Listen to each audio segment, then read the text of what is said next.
Shalom, Chaverim! It is your sweet Zionist Prince Tal, the traveling clad, back here for another live stream from the beautiful country of Israel. I am so excited to be with y'all. Trump and Bibi Netanyahu are reunited for the first ever presidential meeting with a foreign leader in the White House today. We got to jump right into everything. Let's get into it. Let's see all the bananas and all the craziness that's been going on here in this part of the world. Now to another major international headline. Israeli Prime Minister Benjamin Netanyahu in Washington this morning. He's set to hold meetings with officials today ahead of a meeting with President Trump tomorrow. And this comes as 3 more Israeli hostages were released by the Hamas militant group over the weekend. And that includes the man you see here, dual U.S. citizen Keith Siegel. Following the latest for us from Tel Aviv, is CBS News foreign correspondent Chris Livesay. Chris, first tell us about Netanyahu's visit and what he hopes to accomplish today and tomorrow. Hey, Errol, let's reflect for a moment on just how much the Middle East has changed since Donald Trump was in office the last time. In Afghanistan, the Taliban is now back in power. In Syria, you have the Assad regime that's been deposed. And here in Israel, the country is at war with Gaza. So just a completely upside down place compared to the last time Donald Trump was in office. The visit of Benjamin Netanyahu certainly signals the closeness of those two administrations, this being the first time that a foreign leader has made a formal meeting with Donald Trump since Donald Trump returned to office. And when he returned to office, he was very quick to perform some very pro-Israel moves. He lifted sanctions on settlers in the West Bank. Donald Trump approved the delivery of 2,000-pound bombs to Israel. Before leaving for Washington, Prime Minister Benjamin Netanyahu credited his government and Israeli soldiers for, quote, redrawing the map of the Middle East. And he said that with President Trump, he hoped that they could continue to redraw that map. And we know, Chris, that at any stage, the ceasefire hostage release could unravel if negotiations go off track or either side doesn't uphold its side of the bargain, literally. So where do negotiations stand now on phase 2? That's right, Errol. They're very, very fragile. So until now, negotiations over the release of hostages and the ceasefire, they've taken place in places like Qatar and Egypt. The center of gravity has been here in the Middle East. Indeed, talks were supposed to resume today, but Israel has yet to reveal a negotiating team. Instead, you have Prime Minister Netanyahu, who is in Washington, D.C. as we speak, sending a clear signal that Netanyahu wants Washington, and namely President Trump, to play the decisive role moving forward. Netanyahu's office said that he had agreed with Trump's Middle East envoy that, quote, negotiations on the second phase of the hostage deal will begin with their meeting in Washington, during which they will discuss Israel's positions. All right, Chris Livesay in Tel Aviv. Thank you very much. There is a lot to get into here, folks. I don't even know where to start. The Middle East is inflamed. The Middle East is like this right now. Everybody's like this. Everybody's like this. Baruch Hashem, God bless. Hostages are being released from Gaza slowly. The fuckers at Hamas are doing a very good job making themselves literally look like the biggest fools, the biggest dipshits the world has ever seen. But God bless, they are slowly being relinquished to Israel. And we are seeing right now the beginning of potentially the new forming of the new Abraham Accords. We're going to get into it because there's more to talk about here. But the whole day, I've been on the news the whole day personally trying to speculate what is going on in D.C. Nothing has come out. It's been silent. That was from 2 hours ago from CBS. That was the most information I have for you guys. As for what exactly has been going on in the meeting, there's nothing. We haven't gotten an inch of detail yet. And you know how scary that is? For all of us here, we're like, what's going to happen? What are they talking about? I'm beyond excited. I'm like, I want to know already what is going on. But listen, there's 110 of you guys here right at the beginning of the live stream. I want to welcome you guys all in. Let you know that I can't do any of this without y'all help. A lot of my content gets demonetized, so if you want to help out, joining my Patreon is the best way to support the channel. For just $5 a month, you get bonus content every single Monday. Private videos that you can't see of me anywhere else on the internet, only on my Patreon. Plus, you get a private chat with me on Discord for $5. For $10 a month, you get that private chat plus a bonus live stream after every single stream. You get private time with me, with the rest of the Discord fam who are paying the PayPal fee. So please do join. It goes a very long time, not PayPal fee, Patreon fee. Sorry, I've been talking and filming videos all day. You can also show me love through Buy Me a Coffee PayPal right here on stream, or visit the brand spanking new thetravelingclat.com. Ladies and gentlemen, I teased it in the last episode. The designs were going away, and we did release a brand new array of merchandise designs, and I am so excited to share with you guys. Check it out. We got a new hat in the collection. It's the white colonizer hat. Perfect for any Mizrahi Jew, which I know there's a few watching right now, whether you're from Algeria or Tunisia or Iraq. Like my family, you are a white colonizer, no matter what they say. So get yourself a white colonizer hat. We've also got a brand new array of merchandise. We've got Clat Coin sweaters, what colonizer sweaters, hoodies, and we've got new graphic tees. And each graphic tee is based on the Patreon tier. You got the little Judean for $5. Look how cool that is. That's Theodore Herzl right there looking like a freaking Amazi prince. Look at this. We got Down Bad for Zion, the $10 tier that most of you guys are a part of. We got the $20 tier King David's Friends list. Look how dope that is. And we've got Queen of Shabbat, the Ethiopian queen herself. Those of you guys who are fam will understand the $100 tier that very few guys are a part of. Shabbat Kala. We've got merch off the wazoo. I highly recommend you check out thetravelingclat.com. Get yourself some amazing merchandise. Ladies and gentlemen, it goes such a long way to support the channel. Okay? Every bit helps.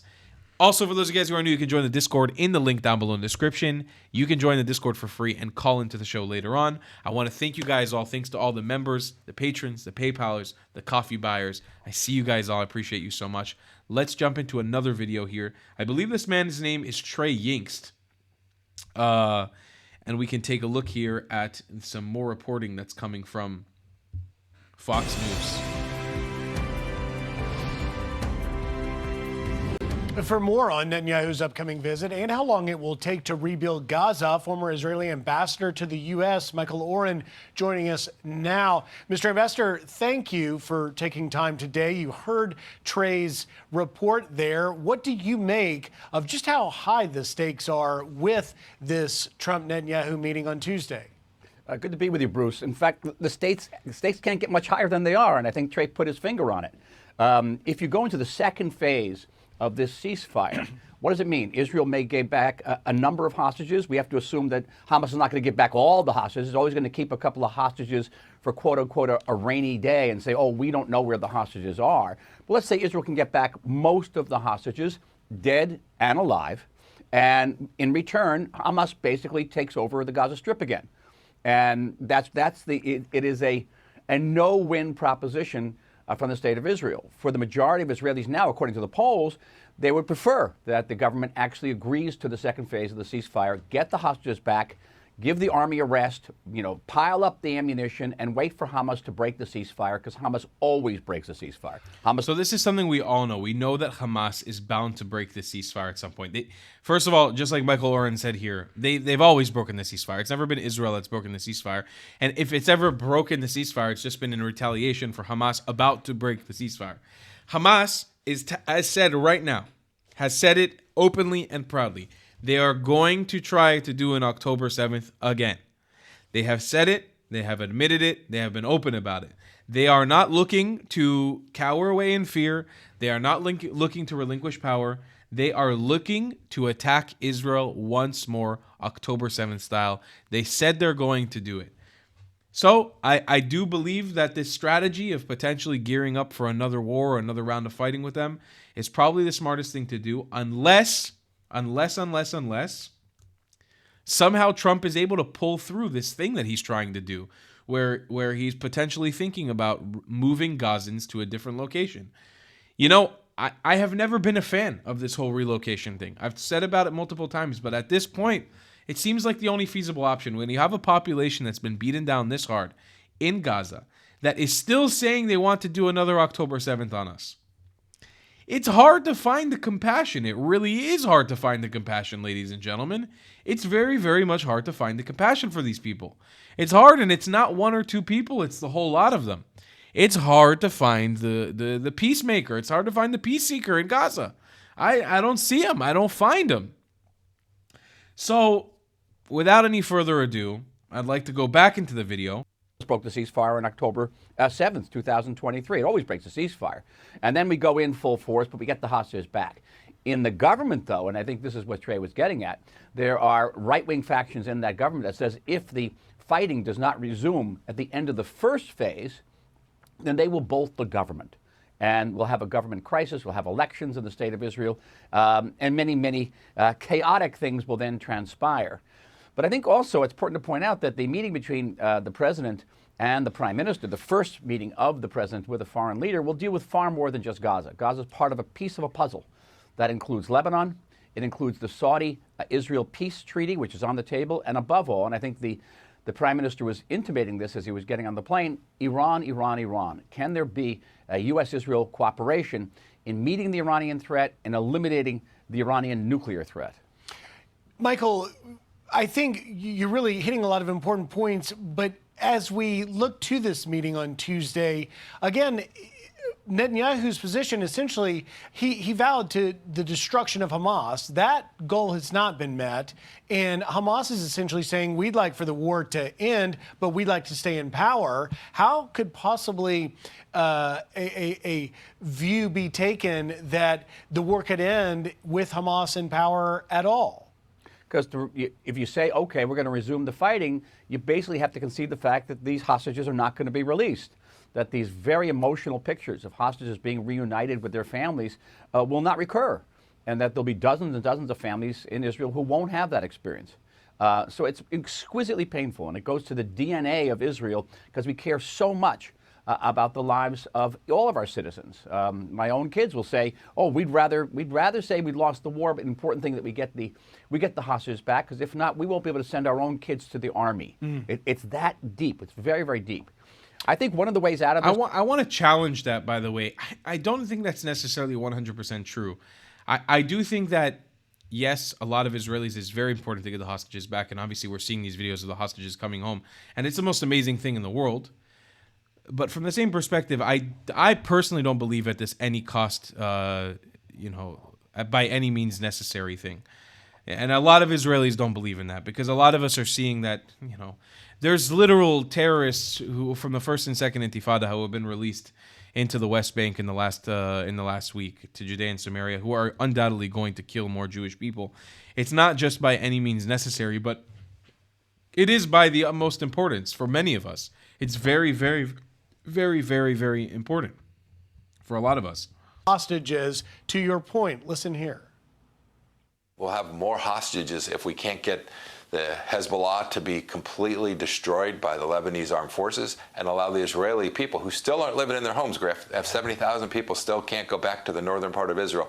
We have to give the Israelis the capacity to do that, and I am sure Prime Minister Netanyahu is heartened to have President Trump as his counterparty to that and not President Biden. And quickly, your reaction. He's absolutely right. And he's not just about the north. Israelis won't go back to the south either. This is a small country, right? The size of New Jersey. You take off the southern part, the northern part, you're left with virtually nothing. And so, yes, Israel is going to have to secure its borders. How do you secure those borders? You have to deal blows to Hezbollah and to Hamas that will ensure that they can never again attack these populations. And you can do this, kinetically, militarily, directly against these terrorist organizations. But at the end of the day, you got to hit their sponsor. Whether it's the head of the snake, the head of the octopus, whatever metaphor you want to use, there's no way around it. And Iran comes back. We're going to be back to October 6, 2023 very, very quickly. All roads lead back to Iran. Dr. Michael Oren, thank you for your time. Thank you. It's, I really agree with this point specifically. Blows to Hezbollah and to Hamas. We haven't hit the blows to Hezbollah and Hamas, and I don't like how he says Hamas. To Hezbollah and Hamas enough. We haven't hit them hard enough. And the truth is, I'm not going to say it's as dramatic as he's making it out to see. I've been to the south of Israel multiple times. I've been to the north of Israel multiple times. I was in the north of Israel all day Sunday. I went to the very, very north of the northern tip of Israel. it's not that life hasn't gone back to normal. It has kind of gone back to normal, but it's definitely not 100%. And people aren't really willing to go right back because, you know, we're still occupying southern Lebanon right now because the fucking Lebanese people can't get their shit together. So we're not in a perfect scenario, but it's getting better. It's getting a lot better, okay? It is getting slightly better. Let's take a look at this article right here from the Times of Israel. Do you guys know where is Israel? Do you love Israel? Because I love Israel. As Netanyahu arrives in Washington, Trump anticipates big meetings. I think that's my Farsi accent. That's a new one unlocked. I don't know how to speak Farsi. With a hostage ceasefire phase 2. That's not good. I'm going to stop. With hostage ceasefire phase 2 negotiations set up to start. U.S. President says on Middle East progressing. PM to see key envoy Witkoff on Monday. Trump at White House on Tuesday. U.S. President Donald Trump said Sunday that discussions with Israel were advancing, previewing upcoming talks with Prime Minister Benjamin Netanyahu and other big meetings that the Israeli leader landed in Washington. I don't know if you guys have seen the video I released just the other day. I'm going to try to pull this up for you guys right here, right now, on the Traveling Class YouTube channel. I think we called the video "They Go Full Nuclear Mode" or something. I don't remember exactly what I titled the video. Trump is going full dictator in the Middle East? No. Oh, Trump and Bibi are... It's Trump and Bibi are going full FAFO. If you guys know what FAFO means, it means fuck around and find out. And I just love this clip of Trump. It drove me crazy. I was laughing my ass off when I saw it. I was like, God damn. This is exactly what Palestinians need to be careful of. If they keep playing games, they're gonna get shitty prizes. And this is what I want to show you. Check it out. Extra spicy for the Middle East. I'm not 100%. Egypt had refused to take in any spicy for the Middle East. I'm not 100%. Is there anything? Jordan have both said that they won't take in displaced people from Gaza like you suggested. Is there anything you can do to make them do that? I mean, tariffs against those countries, for example? They will do it. They will do it. This clip gets me every time. They're going to do it. They're going to do it. They're going to do it. I don't know what the guy has up his sleeve. I really don't. You know, and he just put tariffs on Canada and Mexico. His approval rating is undoubtedly going to fall this week because prices in America are going to raise like crazy for everybody. So I hope he sees the long term. I mean, I trust in the process that he kind of does, because it does seem a little bit crazy, the stuff that's going on. But yeah, this is absolutely banana nut muffin crazy.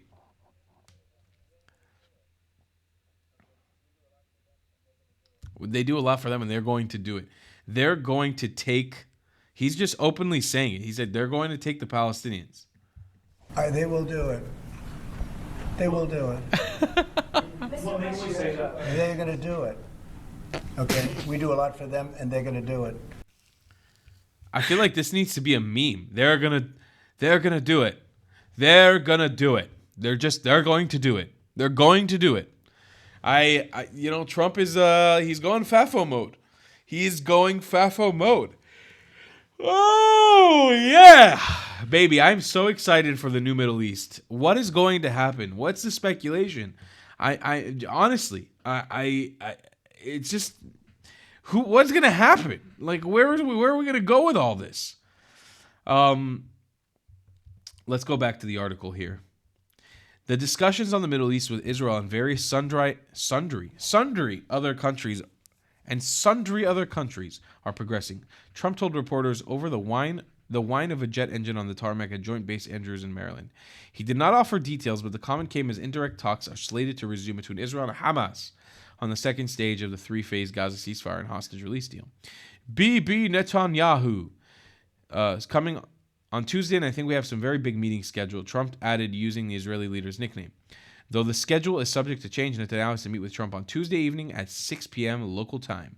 The meeting will include dinner, likely at 9 p.m. Oh, that's why there's nothing coming out, because they haven't even had the fucking meeting yet. So I'm a goddamn asshole. I'm a piece of shit asshole. That's what I am. I'm an idiot. This whole live stream is kaput. I'm leaving. Bye.